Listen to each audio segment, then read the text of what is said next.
Hey everyone, welcome back to BDG Reviews. Tonight's night 5 of the Hellraiser Retrospective. Tonight is, let's do it this way, Hellraiser Inferno. Now, Hellraiser Inferno was pretty much, from what I know, the first of the Hellraiser movies that were essentially recycling scripts. They got to a point, after Part 5, obviously, where they started...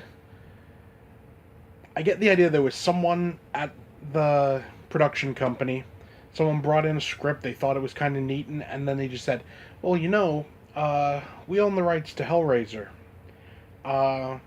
Think you could work this into a Hellraiser script? So they do. That's kind of the feeling I get. That being said, I like Hellraiser 5. Hellraiser 5 it's the first one where they changed Pinhead's modus operandi. Pinhead had always been about, the physical torture. He'd always been about, literally ripping people apart. And that's kind of what made him neat, the idea that this is like a guy, well, you can say guy, this is a creature that's experienced everything, and, this is just what he does now.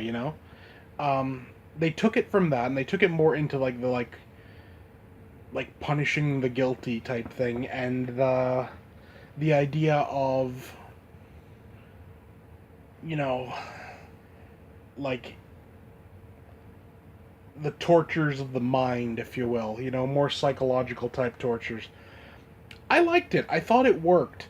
It was an interesting twist on the Hellraiser mythology, and it kind of worked.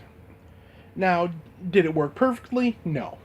There's a reason the later Hellraiser movies went straight to Blu-ray. And,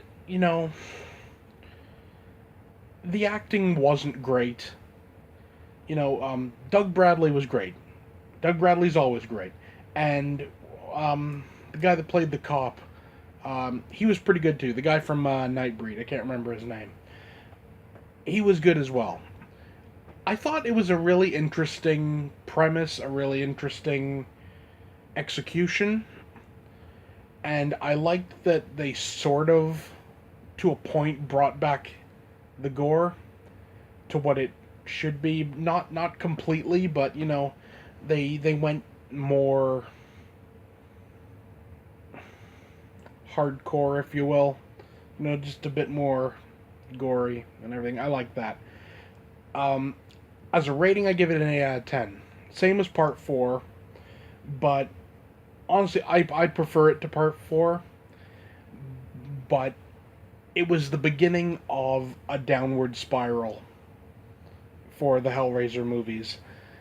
And which is a real unfortunate turn of events, because, it's a great series, but, no one can argue that any of them live up to the first two, let's be honest. So, yeah, excuse me, yeah.